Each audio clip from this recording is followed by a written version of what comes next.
I like to subscribe to all that. You already know what time it is. It's Netflix time. This movie's called Intrusion.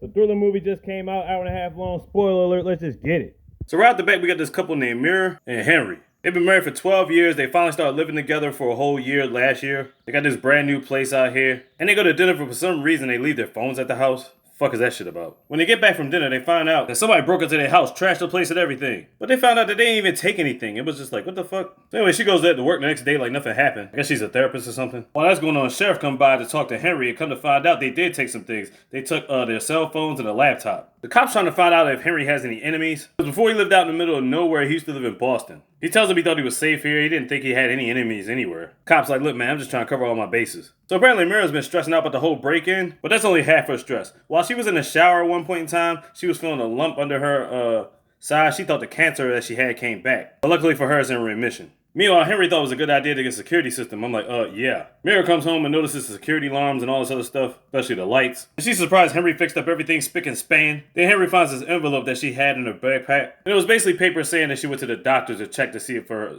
cancer was in remission. But she didn't tell him because she didn't want him to worry about it. They get past that, he ends up giving her the business. Later on that night, she sleeps, but she wakes up a little bit, tries to check the alarm, but the alarm's off. Turns out the power's out. He said something about the rain probably knocked the power out. He's like, he gonna go check the generators. While she's looking around, who's that shadowy figure in the background? Henry checks the generators and sees that the wire's been cut. Somebody been tampering with the shit. He's a sneaking suspicion. He runs back to the house. When he goes back in the room, he finds Meera tied up and is sitting on the couch. On the floor. He unties her, tries to get up out of there. Could've found out when they go downstairs. They find two of them niggas looking for something. What the heck they looking for? Henry goes over the side, starts digging in his plant. And he had a secret stash gun in there. He ready to give niggas the business. Meera's like, what the fuck, you got guns? What's going on right here? Right before he's about to use it, another guy pops out of nowhere, tackles him, knocks the gun out of his hand, and they get to running back upstairs. They lock themselves in the room, they go climb down. Meera's able to get down, but Henry gets caught by the rest of them niggas. What the fuck? He gave her the keys to get in the car, and once she got in the car, she heard gunshots. She's like, what the fuck? Then she saw one of the masked men coming down. Whoever this guy is, he just got done deal. And Henry was the one that popped him. Was he popping all three of these niggas straight G shit? I'm curious without all the grappling, how the hell he even got the gun back? That shit was all the way down there, and he was captured by three niggas. Remember, the gun was on the bottom floor. He was on the top floor helping Meera escape. All three dudes captured him and pulled him back in the house when Meera was able to escape. He somehow was able to pop all three of these niggas? So alright, next day they're in the coffee shop, they gotta talk to the police. So situations like this, 2 out of 3 of these dudes is dead. One of them is still alive, he's in the hospital. Okay, so this girl from around the way has been missing for a month. Her name is Christine. So they're thinking the 3 men had something to do with Christina's disappearance. But why? Come to find out, all them niggas is family. Yes, they all have the last name Cobb, the 3 guys and the girl Christina. Question is, what does this have to do with Henry and Meera? So afterwards, Henry's like, they supposed to be having some type of like get-together party or something. Meera's not really feeling it, thinking that it's not so easy to get over. But Henry's like, look, the best way to get over it is to continue on with our lives. He's trying his best to make her feel comfortable and not being sensitive about it, you know what I'm saying? He's like, look, we can hold off if we want to. She's like, no, I'll be alright, it's cool. So he's about to go to the store and get some groceries and whatnot. But he leaves and forgets his wallet. She tries calling him, but his voicemail picked up. So she said, fuck it, she about to go give him his wallet. But when she's following him, she notices that he makes a turn towards the hospital. Fuck is he going towards the hospital for? While she's looking at him and not paying attention, she ends up slide swiping a damn truck. As she gets back home from calling an Uber, she said everything's all good. He's like, look, I'll pay for the car, don't worry about it. As long as you good, we good. And he was like, well, what was you doing on the road? Like, I tried calling you because you left your wallet in the house.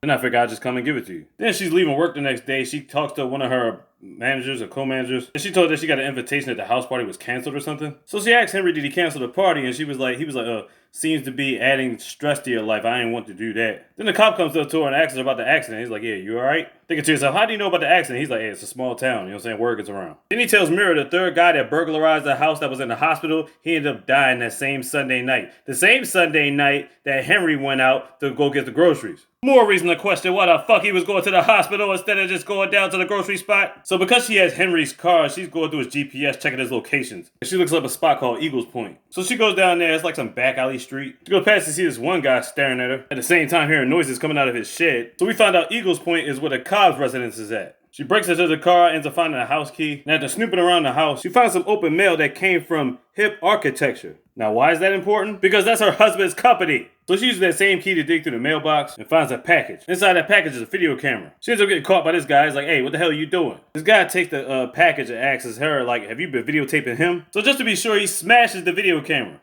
Tells her to get on out of here. But she still went back home with the package. Apparently this dude didn't smash it good enough because she was still able to get the tape off of there and put it on the fucking TV. Now the tape was pretty messed up, don't get me wrong. Now by the way, this guy on the tape is Dylan Cobb. He's actually the father of the 3 guys that burglarized the house. He talked about looking for his daughter Christina and he's like, what the fuck? But we ain't getting no more information than that because the tape got messed up and it blacked out. So she goes to the internet and tries to purchase a high def camera and she got the tracker on her husband to try to figure out when he's coming home and whatnot. So while she's doing that, she takes time to go through his desk, pops a lock, and ends up finding his hard drive. On the hard drive, it's got people restructuring the house and it shows that Dylan Cobb actually worked for Henry on that house that they're living in right now. Of course, when he finally shows up, she packs up everything. She just says she was inspecting the office. Everything looks good. Then at dinner, Henry starts suspecting that Meera's hiding something from him. She was scared for a minute, but then he was just asking about more cancer test results. Then they go to sleep, but Meera's wide awake. So she takes this opportunity to get on the internet and looks at a flash drive again. And not only do we find pictures of Dylan, but we also find pictures of Christina and at the same time. So what does all this mean? We're not sure just yet. So when she wakes up early the next day, she's basically at the police station with this flash drive, considering turning it in or not. While she's waiting, and more police pull up. The same guy that harassed her at Eagles Point,